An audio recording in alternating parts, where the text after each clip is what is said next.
ഒരാൾ നല്ല ഇരുട്ടുള്ള രാത്രിയിൽ പരിചയമില്ലാത്തൊരു വഴിയിലൂടെ പോവുമായിരുന്നു. അയാൾ ആകെ ഭയപ്പെട്ടിരുന്നു. അതുകൊണ്ട് തന്നെ അയാൾ ഓടിക്കൊണ്ടിരിക്കുന്ന സമയത്ത് തന്നെ ആരോടൊന്നില്ലാതെ ഉറക്കെ ഇങ്ങനെ പാട്ട് പാടിക്കൊണ്ടിരുന്നു, സംസാരിച്ചു കൊണ്ടിരുന്നു. ആ ഓട്ടത്തിനിടയിൽ അയാൾ ഒരു കുഴിയിൽ വീണു. പക്ഷേ താഴേക്ക് പതിക്കുന്നതിന് മുമ്പ് അയാൾക്ക് ഒരു മരക്കൊമ്പിൽ പിടികിട്ടി. അയാളുടെ കാലുകൾ ആ കുഴിയിൽ തൂങ്ങിക്കിടക്കുകയായിരുന്നു. അയാൾ പേടിച്ചു വിറച്ചു. പിടിവിട്ടാൽ ആ അഗാധ ഗർത്തത്തിലേക്ക് വീണ് തൻ്റെ അന്ത്യം അവിടെയായിരിക്കുമെന്ന് അയാൾ ഭയപ്പെട്ടു. അതുകൊണ്ട് തന്നെ അയാൾ ആ കൊമ്പിൽ മുറുകെ പിടിച്ചു. അയാൾ ആർത്ത് കരഞ്ഞു. പക്ഷേ അത് കേൾക്കാൻ ആരും അവിടെ ഉണ്ടായിരുന്നില്ല. സമയം മുന്നോട്ട് നീങ്ങുമ്പോഴും അയാൾ ആ കൊമ്പിലിങ്ങനെ തൂങ്ങിക്കിടക്കുകയായിരുന്നു. അയാളുടെ കൈകൾ കുഴയാൻ തുടങ്ങി. കൊടും തണുപ്പിൽ അയാളുടെ കൈകൾ മരവിച്ചു തുടങ്ങി.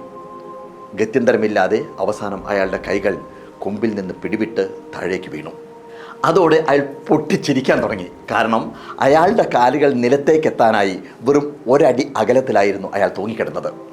പക്ഷേ ആ വീഴ്ചയ്ക്ക് മുമ്പ് അയാളുടെ മനസ്സിൽ മരണം മാത്രമായിരുന്നു. ഇതാണ് കഥ. നമ്മൾ ഭയപ്പെടുന്ന പല കാര്യങ്ങളും ഇത്രയേ ഉള്ളൂ. അതറിയണം എന്നുണ്ടെങ്കിൽ, അതിൽ നിന്ന് രക്ഷപ്പെടണം എന്നുണ്ടെങ്കിൽ നേരിടുക മാത്രമേ വഴിയുള്ളൂ. അല്ലെങ്കിൽ പേടി എന്നൊരൊറ്റ വികാരം മതി നമ്മുടെ ജീവിതത്തിലെ എല്ലാ മുന്നേറ്റത്തെയും പിന്നോട്ടടിക്കുവാൻ.